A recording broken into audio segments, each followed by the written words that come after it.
ഇതേ ഈ എണ്ണ കിടന്ന് തിളയ്ക്കുന്നത് ഈ ഐറ്റം ഉണ്ടല്ലോ, അത് കുറച്ച് സമയം കൂടെ കഴിഞ്ഞാൽ പ്ലെയിൻ കയറി പോവേണ്ട മുതലാണ്. അപ്പം എന്താണെന്ന് വെച്ചാൽ ഞാൻ രാവിലെ പറയുന്നുണ്ട് ഇതൊരാൾക്ക് വേണ്ടിയിട്ട് സെറ്റ് ചെയ്തതാണെന്നുള്ളത്.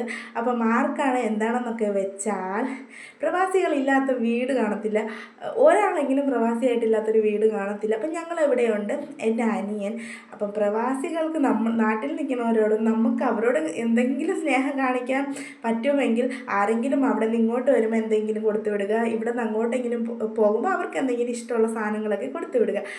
അപ്പം നമുക്കതിനുള്ളൊരു അവസരം വന്നിട്ടുണ്ട്. എൻ്റെ വീടിൻ്റെ മുകളിലുള്ളൊരു താത്ത അവരെ ഹസ്ബൻഡിൻ്റെ അടുത്തോട്ട് പോവാണ്. അപ്പം നമ്മളതിൽ ചോദിച്ചിട്ടുണ്ടായിരുന്നു അവൻ എന്തെങ്കിലും സാധനം കൊണ്ടുപോകണോ എന്ന്. അപ്പം അവൻ്റെ കയ്യിൽ ചോദിച്ചപ്പോഴത്തേക്കും അവൻ ചിക്കൻ ഫ്രൈയും ഒറോട്ടിയും പിന്നെ പപ്പടം, ചിക്കൻ മസാല, അതായത് ബിരിയാണി മസാല, പിന്നെന്തുവാ കുറച്ച് ഗ്രാമ്പൂ പട്ട അതൊക്കെ പൊടിക്കാത്ത സംഭവങ്ങൾ, പിന്നെ മുളക് പൊടി, മല്ലിപ്പൊടിയും, ഇത്രയാണ് അവന് വേണമെന്ന് പറഞ്ഞ സാധനങ്ങൾ.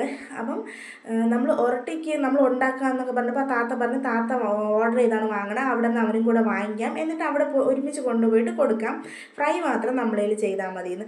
അങ്ങനെ ഫ്രൈ മേടിച്ച് ചിക്കൻ മേടിച്ച് രാവിലെ അരപ്പ് പുരട്ടി വെച്ചിട്ട് ഒരു ഏകദേശം വൈകുന്നേരം ആയപ്പോഴത്തേക്കും പൊരിച്ച് ഇത് തണുത്ത ശേഷമല്ലേ നമുക്ക് പാക്ക് ചെയ്യാൻ പറ്റത്തുള്ളൂ. അപ്പം ഒരു 8 മണിയൊക്കെ കഴിഞ്ഞപ്പോഴത്തേക്കും പാക്കിങ് അങ്ങോട്ട് തുടങ്ങിയിട്ടുണ്ടായിരുന്നു. എനിക്ക് ഈ സംഭവങ്ങൾ ഗൾഫിൽ കൊണ്ടുപോകുന്ന സാധനങ്ങൾ പൊതിയാൻ വേണ്ടിയിട്ട് ഭയങ്കര ഇഷ്ടമാണ്. എനിക്ക് പൊതിഞ്ഞാൽ കൊതി തീരത്തില്ല. ഞാനാണെങ്കിൽ ഇത് എത്ര വലിപ്പമുള്ള പൊതിയായാലും പൊതിഞ്ഞത് തീരെ കുഞ്ഞതാക്കി എടുക്കും. എൻ്റെ പൊതിയിലുണ്ടപ്പോൾ തന്നെ ഉമ്മ പറയണം ഇത് അവനെ അന്നത്തെ പോലെ പിച്ചാത്തിക്ക് അറുത്ത് കയറാനേ പറ്റത്തുള്ളൂ.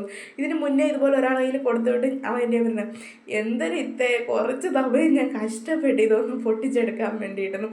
അപ്പം ഇതൊക്കെ പൊട്ടി നാശമാവരുതല്ലോ, അതുകൊണ്ട് അങ്ങനത്തെ രീതിയിലാണ് ഞാൻ ഈ സംഭവങ്ങളെല്ലാം സെറ്റ് ചെയ്ത് കൊടുത്തു വിടുന്നത്. അപ്പം പെട്ടെന്ന് തന്നെ നമ്മൾ രാത്രി ഇത് നേരത്തെ കൊണ്ടെത്തിച്ചാലല്ലേ അവർക്കും പാക്ക് ചെയ്യാൻ പറ്റുള്ളൂ. അപ്പോൾ സാധനങ്ങളെല്ലാം പാക്ക് ചെയ്ത് ഉമ്മാരെ കയ്യിൽ ഏൽപ്പിച്ചിട്ടുണ്ടായിരുന്നു. അപ്പം പിന്നെ ഇത് കൊണ്ടുപോകുന്ന റീജാത്താരുടെ അടുത്ത് ഒരൊറ്റ കാര്യം പറയാനുള്ളൂ, ഹാപ്പി ആയിട്ട് സേഫായിട്ട് പോവുക. നിങ്ങൾ സ്നേഹത്തോടെ പൊതിഞ്ഞ് കെട്ടിയെടുത്തതൊക്കെ നിങ്ങൾ ഹസ്ബൻഡിൻ്റെ കയ്യിൽ കൊണ്ടെത്തിക്കുക. ഞങ്ങളുടെ ഈ സ്നേഹം കൊണ്ട് എൻ്റെ അനിയൻ്റെ കയ്യിലും എത്തിച്ചേക്കുക. Happy journey. അപ്പോൾ പിന്നെന്താ, വീഡിയോസ് ഇഷ്ടപ്പെട്ടാൽ ലൈക്ക് ചെയ്യണം. Tata bye bye, see U.